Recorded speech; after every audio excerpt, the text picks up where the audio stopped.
जो जुनूने खुल्द में कौवों को दे बैठे धर्म, ऐसे अंधे शेख जी की पैरवी अच्छी नहीं। और मौजूदा हालात को जहन में रखें। एक तरफ नारा लगता है कि हिकमत और मसलहत का तकाजा यह है, हालात अभी साजगार नहीं है, खामोश बैठा जाए। मगर हुजूर ताजुश शरिया अलैहि रहमा फरमाते हैं, तोड़ दे हर जुल्म की बढ़कर कलाई तोड़ दे। तोड़ दे हर जुल्म की बढ़कर कलाई तोड़ दे, तो गुलामे मुस्तफा है बुज़दिली अच्छी नहीं। सुभान अल्लाह, सुभान अल्लाह है बुज़दिली अच्छी नहीं। और फरमाते हैं, जो पिया को भाई अख्तर, जो पिया को भाई अख्तर वो सुहाना राग है, जिससे नाखुश हो पिया वो रागनी अच्छी नहीं। आइए हम और आप अपने और सारी कायनात के मरकज़ अक़ीदत मुस्तफ़ा जान रहमत जनाब मोहम्मद रसूलुल्लाह सल्लल्लाहु ताला अलैहि वसल्लम की बारगाह में हदिया दुरूद पेश करें। पढ़े अल्लाहुम्मा सल्लि अला सय्यिदिना व मौलाना मुहम्मद मअदनिन जुदी वल करम व किराम अपनी करीम व बारिक वसल्लम सलातो व सलाम अलैका सय्यदी या रसूलुल्लाह सल्लल्लाहु ताला अलैहि वसल्लम। मेरी जिंदगी का मकसद तेरे दी की सरफराजी, मेरे जिंदगी का मकसद तेरे दी की सरफराजी, मैं इसीलिए मुसलमान, मैं इसीलिए नमाजी। हजरत गिरामी, आज उम्मत मुस्लिमा जिन हालात से गुजर रही है वो किसी से पोशीदा नहीं। सोशल मीडिया और प्रिंट मीडिया के जरिए आपको हालात से मुस्तकिल आगाही होती रहती है। आज सूरत हाल कुछ ऐसी है कि हम जब सुबह अपना मोबाइल ऑन करते हैं या अखबार उठाते हैं तो दो चार ऐसे हादसात हमारे सामने नजर आते हैं कि जो कम से कम उस वक्त के लिए हमें परेशान कर देते हैं। कभी किसी मुस्लिम नौजवान की मॉब लिंचिंग का मामला, कभी किसी मुस्लिम दोशीज़ा की आबरूरेजी का मामला, कभी किसी मस्जिद के शहीद किए जाने की खबर, कभी कहीं किसी मदरसे पे हमला, कभी मुसलमानों के कारोबार पर हमला। गर्ज की एक दो जख्म नहीं, जिस्म है छलनी छलनी। एक दो जख्म नहीं, जिस्म है छलनी छलनी। दर्द बेचारा परेशान है, कहां से उठे। लेकिन क्या सिर्फ ये शेर पढ़ के हम खामोश बैठ जाएं? क्या हम दर्द का एहसास होने के बावजूद दर्द की दवा न करें? क्या हम बेफिक्र हो जाएं? एक अक्लमंद इंसान का कतान ये काम नहीं है। आज जो कुछ भी हमारे साथ हो रहा है, इसकी बुनियादी वजह क्या है, इसके असबाब व इलल क्या है। मैं आगे बढ़ने से पहले एक बात बहुत साफ कह देना चाहता हूं कि इस मजमे में अगर 500 रुपए पे बिकने वाले कुछ मुखबिर बैठे हों, क्योंकि हमारी मिल्लत का एक बड़ा ये अजीब मामला है कि हमारी कौम में 500 रुपए की नोट पर बिकने वाले मुखबिर बहुत मौजूद हैं। बल्कि अब तो मर्द अब औरतों में भी ऐसे लोग पैदा होने लगे। अल्लाह महफूज रखे।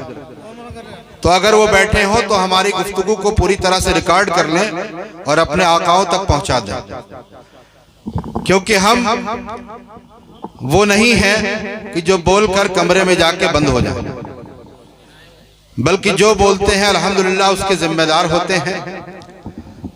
लिहाजा जो लोग बैठे हुए हैं ऊपर से लेकर नीचे तक, वो बिल्कुल इत्मीनान और सुकून से बैठ करके गुफ्तगू सुने। मैं कोई तकरीर नहीं कर रहा हूं, मैं कोई खिताब नहीं कर रहा हूं, बस कुछ दर्द दिल है जिसे बांटने का काम करता हूं। खुदा करे कि यह दर्द आपके दिलों में बैठ जाए, आमीन। हजरत गिरामी, तारीख शाहिद है कि जब जब इस्लाम और मुसलमानों के खिलाफ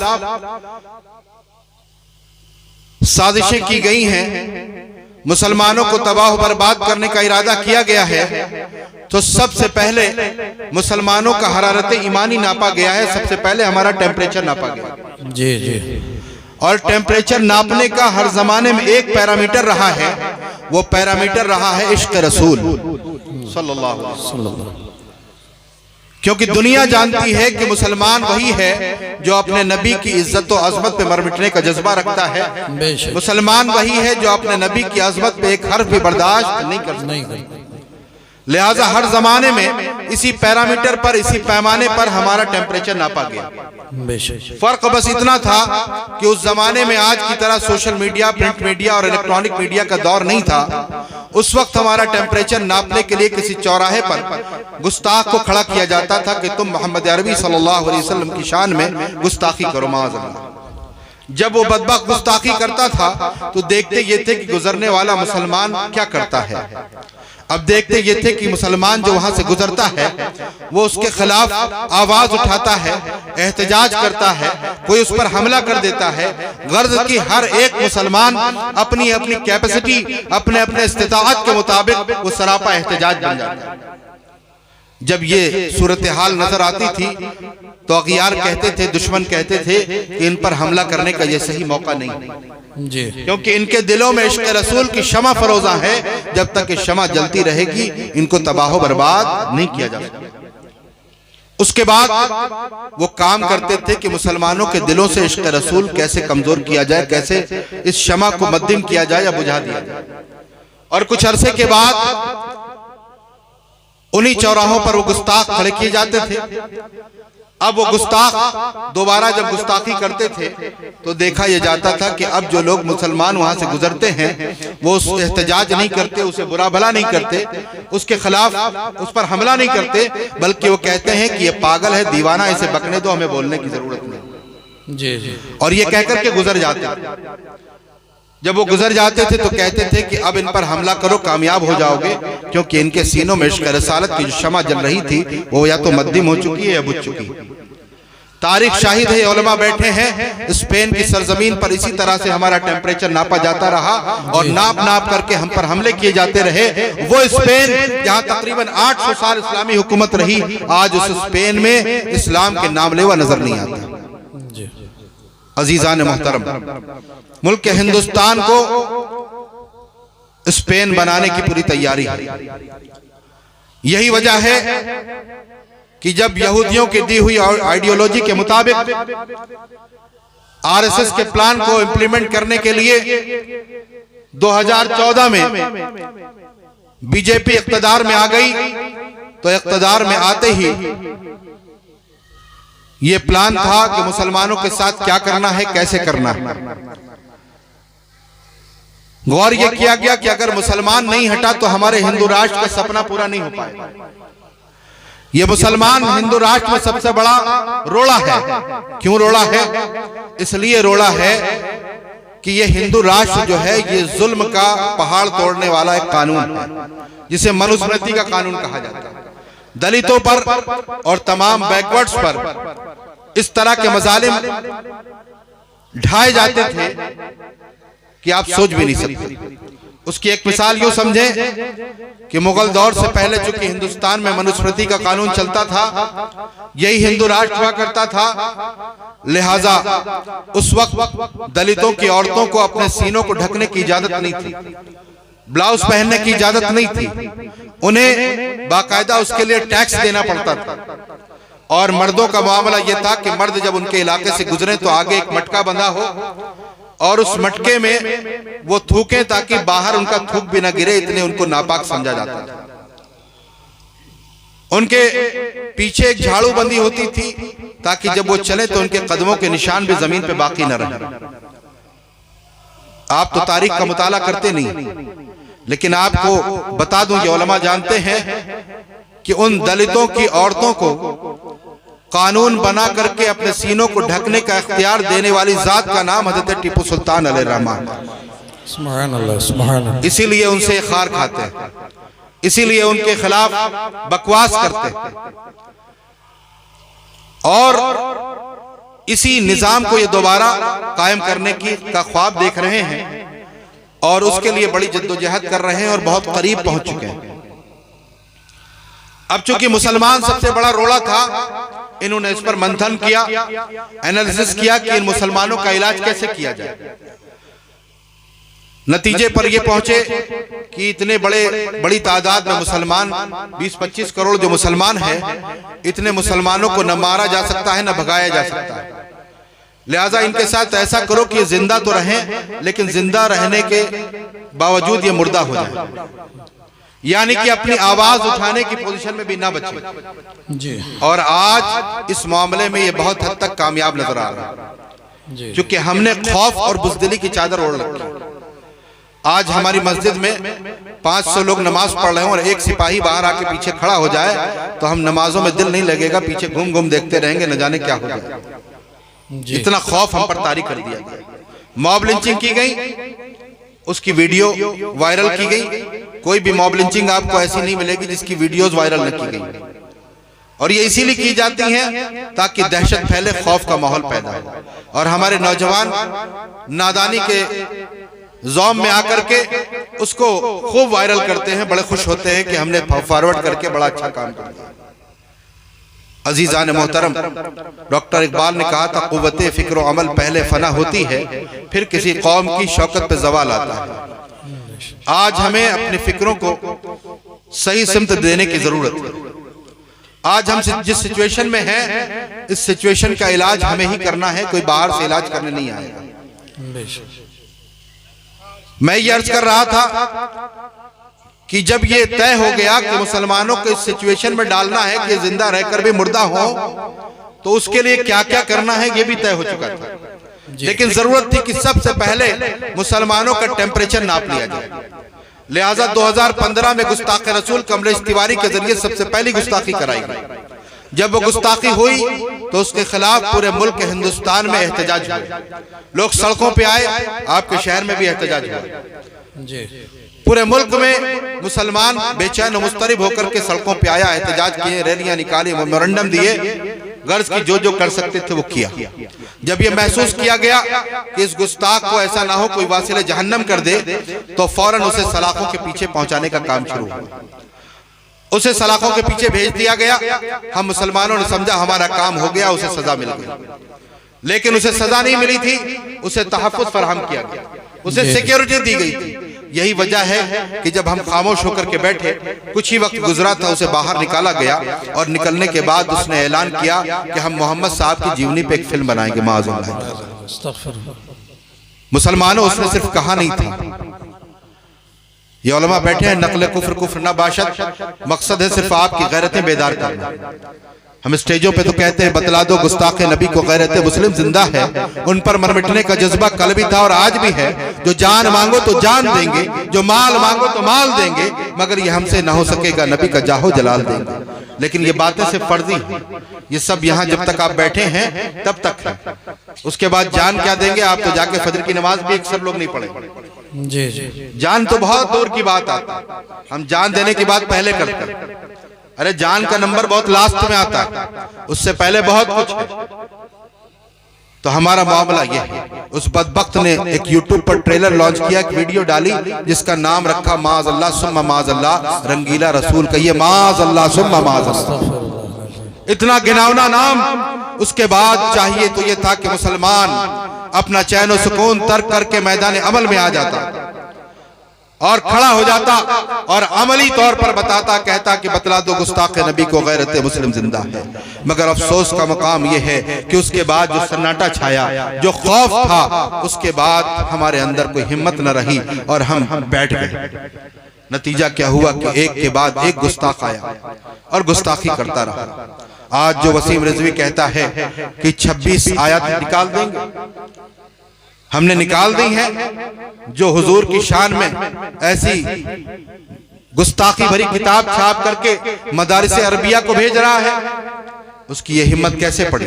उसने YouTube पर एक ट्रेलर लॉन्च किया था, उस फिल्म का नाम रखा था उसने मदर ऑफ मुस्लिम्स, और उसमें एक नंगी औरत को दिखाया था माअज़ल्लाह सुम्मा माअज़ल्लाह। मुसलमानों मैं पूछता हूँ, बड़ा इंतजार है कि हम जब जाएंगे तो हमारे आमाल इस लायक नहीं है, यकीनन हमारे आमाल इस लायक नहीं कि हमारे मग़फ़िरत हो, लेकिन बारगाह मुस्तफ़ा में हाजिर होंगे, सरकार शफाअत फरमा देंगे। जब सरकार की बारगाह में शफाअत के लिए हाजिर होंगे, वो बारगाह जिसके बारे में आला हज़रत इमाम अहले सुन्नत फरमाते हैं, सब ने सफ़े महशर में ललकार दिया हमको, ऐ बेकसों के आका अब तेरी दुहाई है। उस बारगाह में हाजिर होंगे और शफाअत सरकार फरमा देंगे। लेकिन क्या कभी सोचा कि जब उस बारगाह में हाजिर होंगे, मेरे आका सल्लल्लाहु अलैहि वसल्लम ने अगर सवाल कर लिया कि मेरी आयशा की शान में इतनी शदीद गुस्ताखी हुई थी, तुमने क्या किया था, क्या जवाब दोगे मुसलमान? क्या जवाब दोगे? कोई जवाब है? कोई जवाब नहीं बन पड़ा। और खुदा न करे कि आका फरमा दे जाओ मैं तुम्हें नहीं पहचानता, किस काम के रहेंगे हम? क्या करेंगे हम? किसी लायक नहीं बचेंगे। लिहाजा आज ले उनकी पनाह, आज मदद मांग उनसे, कल न मानेंगे, कयामत में अगर मान गए। अजीज़ान मोहतरम, हमारा असलाफ का ये तरीका नहीं रहा। गुस्ताखियां हर जमाने में होती रही, हर दौर में होती रही, लेकिन गुस्ताखों को अकला कमा करने के लिए, उन्हें वासिले जहन्नम करने के लिए, उन्हें कैफर किरदार तक पहुंचाने के लिए उस शाकान रसूल हर जमाने में पैदा होते हैं। और हमारी उम्मत मोहम्मदिया का मामला तो यह है कि बड़े तो बड़े, बच्चों का मामला बड़ा जी। दौरे फारूकी का एक वाक़या अर्ज कर दूं। दौरे फारूकी है, चंद बच्चे छड़ी से गेंद खेल रहे हैं। गेंद खेलते खेलते पास में बैठे एक पादरी को लगती है, पादरी वो गेंद उठा के रख लेता है। बच्चे जाते हैं, कहते हैं गेंद वापस कर दो। पादरी ने गेंद वापस करने से इनकार कर दिया। वो सोचते हैं कि हम अपने आका सल्लल्लाहु अलैहि वसल्लम का वसीला देंगे तो गेंद वापस कर देगा। कहते हैं कि हम अपने नबी सल्लल्लाहु अलैहि वसल्लम का वसीला देते हैं, आप गेंद वापस कर दीजिए। इतना सुनना था कि उस पादरी ने गेंद तो वापस नहीं की, बल्कि हमारे और आपके आका मौला सल्लल्लाहु अलैहि वसल्लम की शान में गुस्ताखी करी। आज के बच्चे होते तो कहते हमें क्या करना है, हमें तो अपना गेंद चाहिए। लेकिन अल्लाह अकबर, वो बच्चे उन माओं की आगोश के तरबियत याफ्ता नहीं थे जो बेटे को बच्चों को जब 9 महीने अपने रखती हैं पेट में, तो उस वक्त सामने टीवी चल रहा होता है और ड्रामे चल रहे होते हैं। वो बच्चे उन माओं की आगोश की तरबियत याफ्ता नहीं थे जो बच्चों को दूध पिलाती हैं तो आज क्या करती हैं, वो फिल्मी गाने सुनाती हैं। वो बच्चे उन माओं की आगोश की तरबियत याफ्ता नहीं थे कि जो अपने बच्चों को जब सुलाती हैं तो फिल्मी डायलॉग सुना करके उन्हें डरा के सुलाती हैं, बल्कि वो बच्चे उन माओं की आगोश की तरबियत याफ्ता थे कि जब पेट में बच्चा होता था तो सामने कुरान अज़ीम की तिलावत करती हुई नजर आती। वो बच्चे उन माओं की आगोश की तरबियत याफ्ता थे कि जब वो अपने बच्चे को दूध पिलाती थी तो हमदे बारी ताला और नाते रसूल सुनाती थी। वो बच्चे उन माओं की आगोश की तरबियत याफ्ता थे कि जो अपने बच्चों को फिल्मी ड्रामे, फिल्मी डायलॉग नहीं सुनाती थी, बल्कि सुनाते वक्त उन्हें लोरियां सुनाती थी। गोया यूं कहती थी कि जो जान मांगो तो जान देंगे, जो माल मांगो तो माल देंगे, मगर ये हमसे ना हो सकेगा, नबी का जाहो जला देंगे। लिहाजा जब उन बच्चों ने वो गुस्ताखी सुनी तो गेंद मांगने का मुतालबा बंद कर दिया। और गेंद मांगने का मुतालबा जब बंद किया तो जिस छड़ी से वो गेंद खेल रहे थे उसी छड़ी से इतना मारा कि वो पादरी वहीं मर गए। सुभान अल्लाह। आज का जमाना होता तो सुलह कुल्लियत की वबा ऐसी फैली, लोग कहते अरे फुला का बच्चा क्या तरबियत की उसने एक बुड्ढे पर हाथ उठा दिया। लेकिन वो दौरे फारूकी थी। रावी कहते हैं कि जब ये वाकया सैयदना उमर फारूक आज़म रज़ी अल्लाह तआला अन्हु के सामने पेश हुआ तो मैंने कैसरो किसरा को फतह करने के बाद भी फारूक आज़म को इतना खुश नहीं देखा। आंखों से खुशियों के अश्क रमा थे और फरमा रहे थे कि अल्हम्दुलिल्लाह आकाए करीम अलैहिस्सलातु वस्सलाम की उम्मत में ऐसे बच्चे भी हैं जो अपने नबी की अजमत पे जान देना भी जानते, जान लेना भी जानते। सुभान अल्लाह, सुभान अल्लाह। नारे तकबीर, नारे रिसालत, उलमाए अहले सुन्नत, इज्तिमाए पैगामे हक, तहफ़्फ़ुज़े नामूसे रिसालत कॉन्फ्रेंस, नारे तकबीर।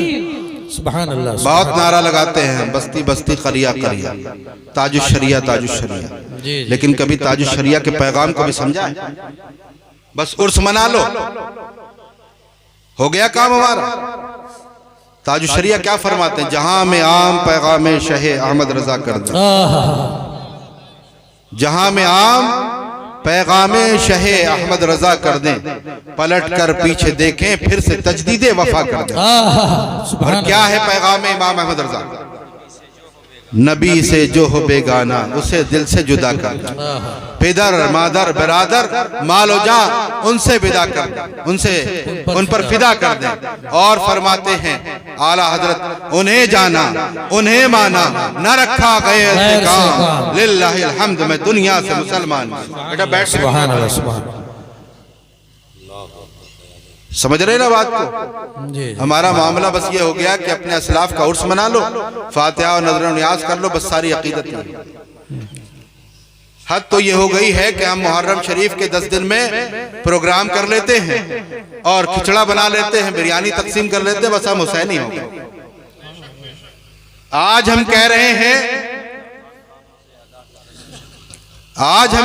हैं कि हालात साजगार नहीं है। जरा हालात साजगार हो गए, किसी जमाने में हालात साजगार नहीं रहे। आप तारीख का मुताला कीजिए, कभी भी हालात साजगार नहीं रहे। मैदान करबला को ही ले लीजिए, इधर 72 उधर 22,000 के हालात साजगार थे। अक्ल कहती थी कि हुसैन यजीद के हाथ पे हाथ दे दो और चुपचाप चले जाओ, बाद में देखा जाएगा। लेकिन इश्क कहता है, इश्क ने कहा कि हुसैन अगर तुम वापस चले गए तो तुम्हारे नाना जान के दीन की हिफाजत कैसे होगी। लिहाजा हुसैन आजम ने अपने पूरे खानदान की कुर्बानियां पेश करके नाना जान के दीन की हिफाजत की। और शायर कहता है कत्ले हुसैन असल में मर्गे यजीद है, इस्लाम जिंदा होता है हर करबला के बाद। अजीजान मोहतरम, आज मैं आपसे ये कहना चाहता हूं कि आज हमें अपने आप को पहचानना होगा। आपको मालूम है इस बेहिसी और बेगैरती का नतीजा क्या हुआ? कल जो गुस्ताख कमरों में बैठकर गुस्ताखी कर रहे थे, आज वो गुस्ताख सड़कों पे आ चुके हैं। प्रेस क्लब ऑफ इंडिया में बैठकर गुस्ताखी हो रही और हम हालात का रोना रो रहे। हम अपनी नौकरी बचाने पे लगे हुए, हम अपने कारोबार की हिफाजत में लगे हुए। मैं कहता हूं लानत है ऐसी नौकरी और ऐसे कारोबार पर जो अजमत रिसालत की पासबानी से रोके। एक मुसलमान के लिए इसकी कोई अहमियत नहीं। हजरत इमाम मालिक रज़ी अल्लाह ताला अन्हु फरमाते, पूछा गया कि हुजूर की शान में गुस्ताखी हो जाए तो उम्मत क्या करे? फरमाया उम्मत को चाहिए कि बदला ले। पूछा गया अगर बदला न ले सके तो फरमाया मर जाना चाहिए, जीने का कोई हक नहीं। क्या मतलब?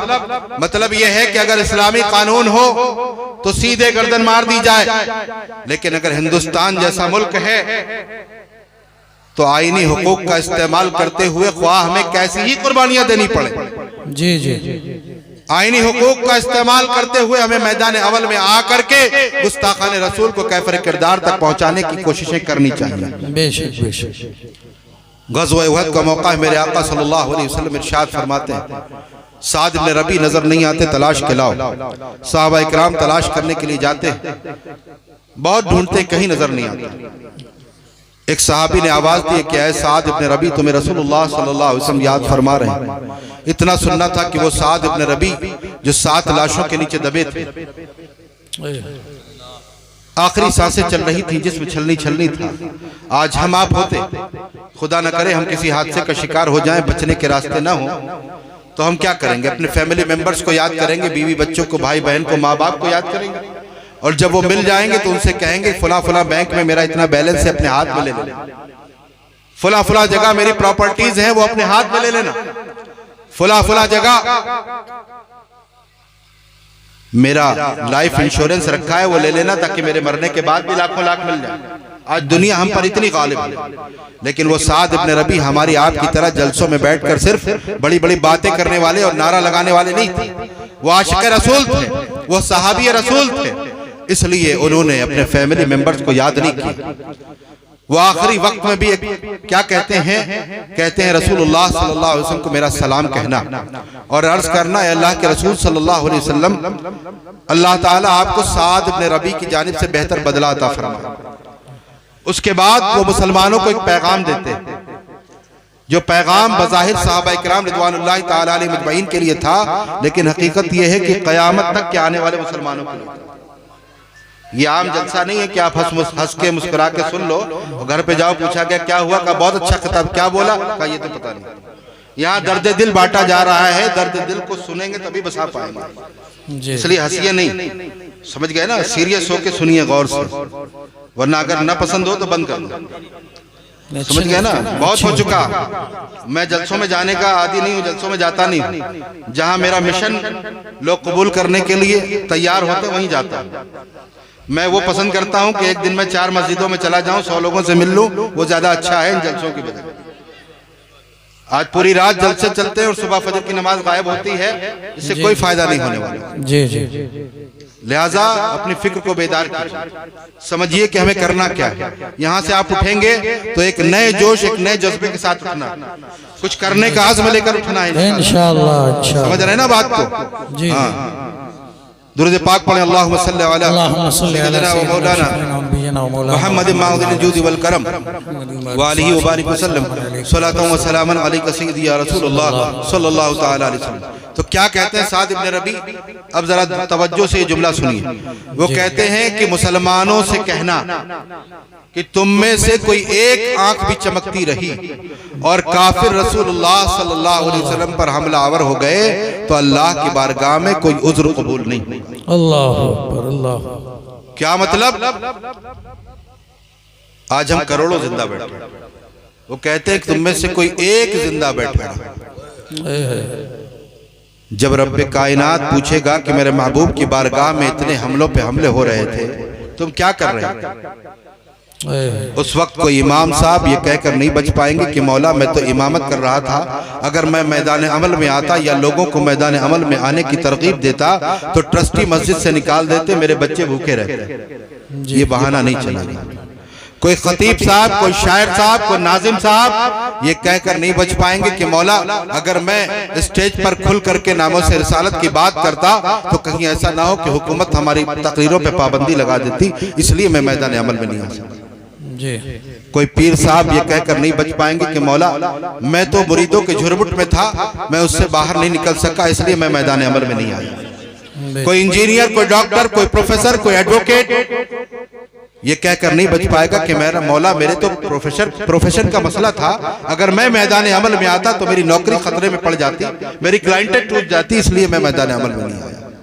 आज बहुत से मुसलमान नाम के वकील हैं, शर्म आती मुझे उन वकीलों पर जिनसे जब मुकदमात के लिए कहा जाता है तो कहते हैं हम पीछे से मशवरा दे देंगे, सामने नहीं आएंगे, चूंकि हमारे हर तरह के क्लाइंट हैं।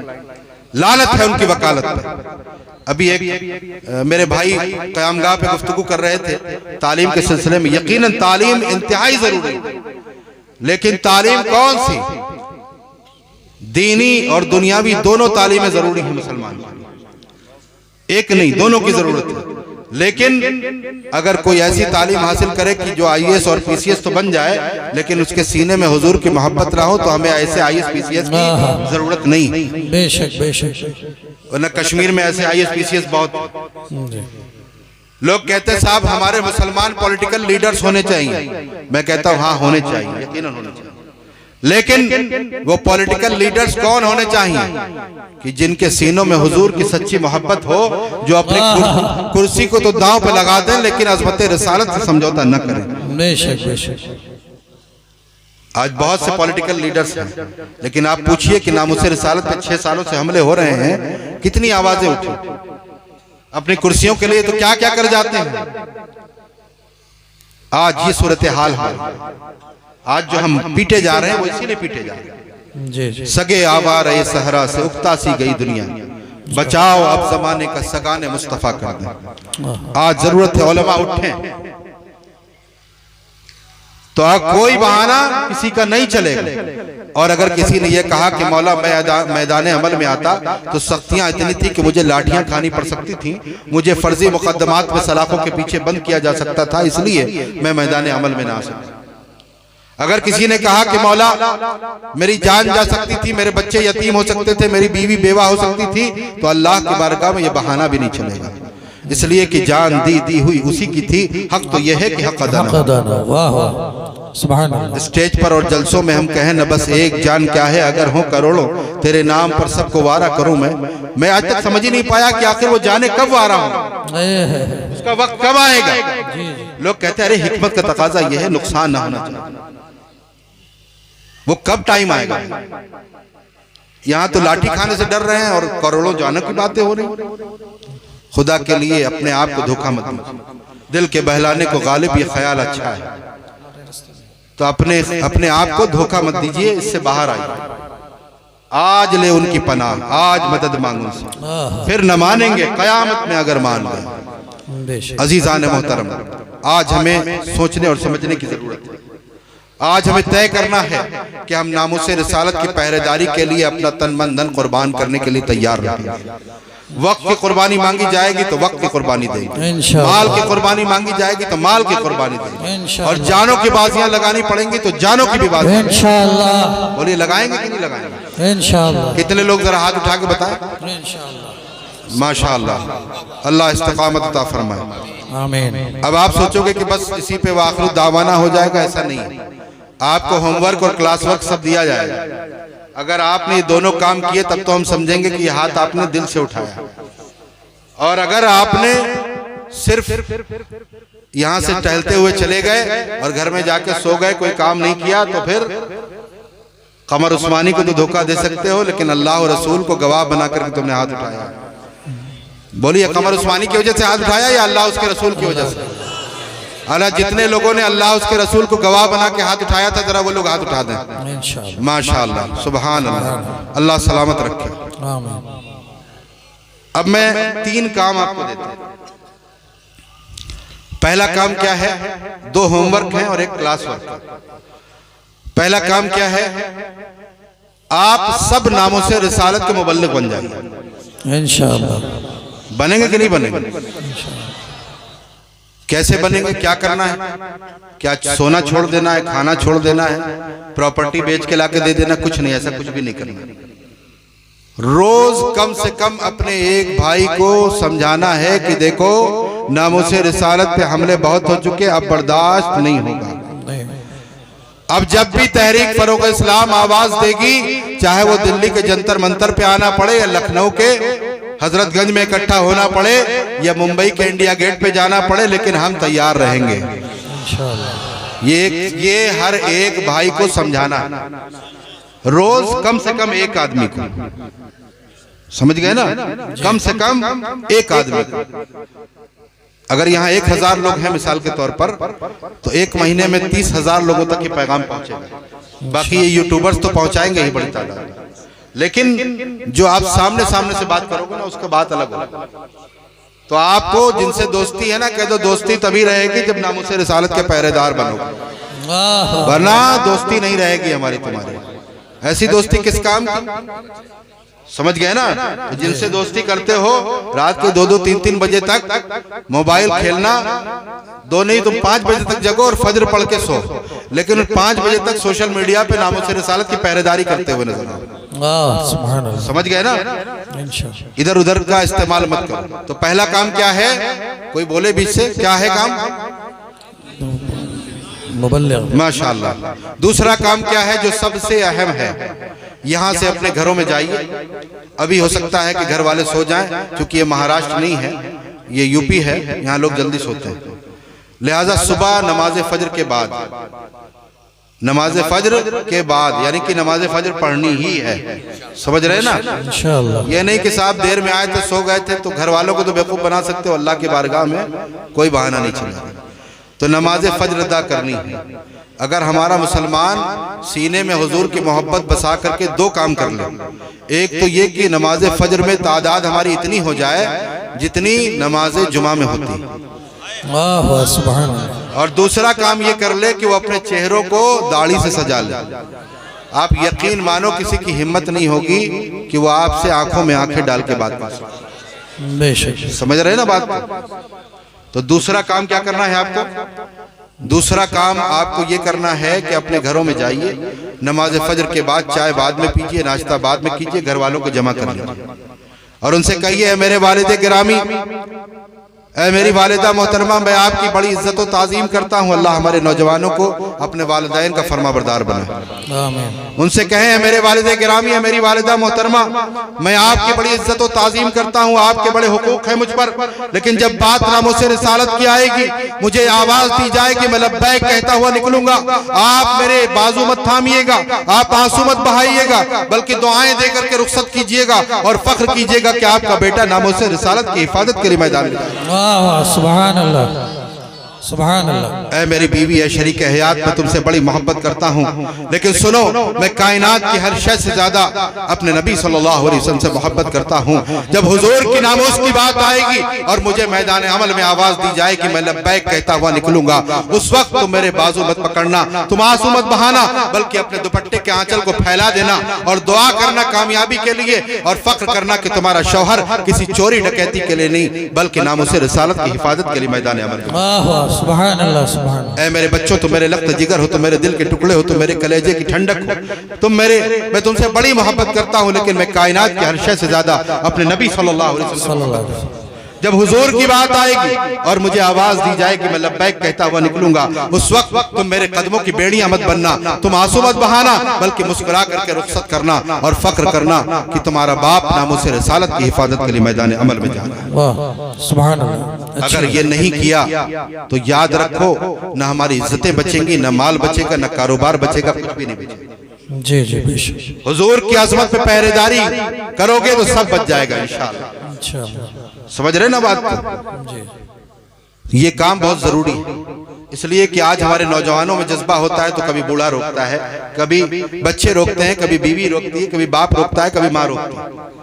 इसलिए हमें अपने घरों में साहबा इकराम रिज़वानुल्लाहि ताला अलैहिम अजमईन के वाक़यात, वो खाली कहते नहीं थे या रसूलुल्लाह आप पर मेरे बाप आप कुर्बान, बल्कि वो कुर्बान करने के लिए हम वक्त तैयार रहते। लिहाजा उनकी सीरत का मुताला कीजिए और जाकर के अपने घर में खाने पे कभी बैठिए, एक वाक़या बयान करें। ये मुसलसल काम करना होगा, ये होमवर्क है, करेंगे कि नहीं करेंगे? और अल्हम्दुलिल्लाह मैं वही कहता हूँ जो पहले खुद करता हूँ। रब का फजल है कि जब उस मरदूद यती नरसिम्हानंद ने गुस्ताखी की थी, मैं बनारस के दौरे पर था, एक हफ्ते के दौरे पे था, दूसरा दिन था, अचानक किसी ने वो वीडियो मुझे, हालांकि मैं FIR दर्ज करा चुका था उससे पहले, लेकिन वो वीडियो मैंने सुनी नहीं थी, मैं सुनता नहीं हूँ, लीगल डिपार्टमेंट जो हमारा है तहरीक का, उसको दे देता हूँ कि आगे कार्रवाई करें। मैंने उसको सुना नहीं था, एक साहब ने मुझे सुना दिया, बस मेरी कैफियत ऐसी हुई कि 2-3 प्रोग्राम थे, सब में रोते ही हुए गुजरा, और मैंने अपना प्रोग्राम मुलतवी किया। छोटे भाई को फोन किया, वालिदा मामू के यहाँ थी, मैंने कहा उनको सुबह लेके आओ, मैं रात में निकल के पहुंच रहा हूँ। 2 घंटे के लिए घर गया और मैंने अपनी वालिदा के सामने हाजिर होकर के अर्ज किया कि आपका बेटा जिस मिशन के लिए आपने उसे आगे बढ़ाया है, जिस मिशन के लिए वो आगे काम कर रहा है, अब जरूरत है कि शायद कुछ बड़ी कुर्बानियां देनी पड़े। लिहाजा मैं आज आपके पास सिर्फ इसलिए इजाजत लेने के लिए आया हूं कि कल अगर आपको खबर मिले कि आपका बेटा किसी हॉस्पिटल में एडमिट है तो आप रोइएगा मत, परेशान मत होइएगा। अगर आपके सामने अचानक आपके बेटे की लाश आ जाए तो आप, मैं चाहता हूं कि पहले से ज़हनी तौर पर आप प्रिपेयर रहें। उस माँ की अजमतों को सलाम, उन्होंने एक आंसू बहाए बगैर कहा, बेटा अल्लाह ने तुम्हें जिस काम के लिए मुंतखब किया है तुम अपने काम करो। सुभान अल्लाह, सुभान। और ये खाली उनका जुमला नहीं था, अभी कारी इरशाद साहब मेरे साथ सफर में हैं, यहाँ मौजूद हैं, आप उनसे पूछ सकते हैं कि 18 तारीख को त्रिपुरा में जब हमारी बेल रिजेक्ट हुई 18 नवंबर को, तो वालिदा का फोन उनके पास आया, उन्होंने कहा कि बेल हो या न हो हमें इसकी फिक्र नहीं, हमने तो अपने बेटे को अल्लाह और रसूल के सुपुर्द कर दिया है। अल्लाह अल्लाह। ये एक दिन का मिजाज नहीं है, ये आपको घर में बैठ करके बार बार काम करना पड़ेगा, तब ये मिजाज बनेगा। जी जी, समझ गए ना? मेरा बच्चा 14 साल का है, जब जंतर मंतर से हम लोग उठ करके आ गए तो उसका फोन आया कि क्या हुआ गुस्ताख का, तो हमने कहा अभी कुछ नहीं हुआ। क्या, क्यों उठ के चले आए? 14 साल का बेटा है, मुझसे कह रहा क्यों उठ के चले आए? मैंने कहा बेटा स्टेप बाय स्टेप कार्रवाई होगी। तो कहा जब तक वो सलाखों के पीछे न जाए आप बैठिएगा नहीं सुकून से। अल्लाह अकबर, या रसूल अल्लाह, लब्बैक या रसूल अल्लाह, लब्बैक लब्बैक लब्बैक या रसूल अल्लाह, लब्बैक लब्बैक लब्बैक या रसूल अल्लाह, लब्बैक लब्बैक लब्बैक या रसूल अल्लाह, लब्बैक या रसूल अल्लाह, लब्बैक। और ये इसलिए नहीं कह रहा हूँ कि घर जाके तारीफ कीजिए कि हजरत तो बड़े बहादुर हैं, इसके लिए नहीं, बल्कि आपको भी वही करना है इंशाअल्लाह। समझ रहे ना? ये मिजाज पैदा करना है, ये दुनिया की मोहब्बत और मौत का खौफ दिलों से निकाल। मेरे आका सल्लल्लाहु अलैहि वसल्लम ने फरमाया कि अनकरीब तुम पर दूसरी कौमें ऐसे टूटेंगी जैसे खाने पे भूखे टूटते हैं। अर्ज किया गया या रसूलुल्लाह सल्लल्लाहु अलैहि वसल्लम क्या हम बहुत किल्लत में बहुत थोड़े होंगे? फरमाया नहीं, तुम बहुत कसरत से होगे, बहुत ज्यादा होगे, लेकिन समंदर पे झाग की तरह। समंदर पे झाग की तरह हो, और अल्लाह तबारक व तआला तुम्हारे दुश्मनों के दिलों से तुम्हारा खौफ निकाल देगा और तुम्हारे दिलों में वहन डाल देगा। जी पूछा गया वहन क्या है, तो फरमाया दिल मौत का खौफ और दुनिया की मोहब्बत। जी आज अपना अपना मुहासबा कर लीजिए, दोनों चीजें हमारे अंदर पाई जा रही कि नहीं पाई जा रही। जी भाई कहा गया साहब जंतर मंतर पे जाना, अरे हमारे कारोबार का क्या होगा? अरे कारोबार तुम लेकर के पैदा हुए थे क्या? जी जिसके सत्ते में पूरी कायनात बनाई गई, उसकी अजमत पे हमले हो रहे हैं, सड़कों पे आके हमले किए जा रहे हैं, और तुम कह रहे हो मेरे कारोबार का क्या होगा, तुम कह रहे हो मेरी नौकरी का क्या होगा। मैं कहता हूं लानत है ऐसी नौकरी ऐसे कारोबार पर जो अजमत रिसालत की पासबानी से रोके।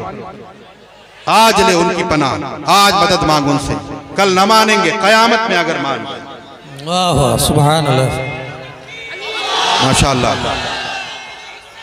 या रसूल अल्लाह।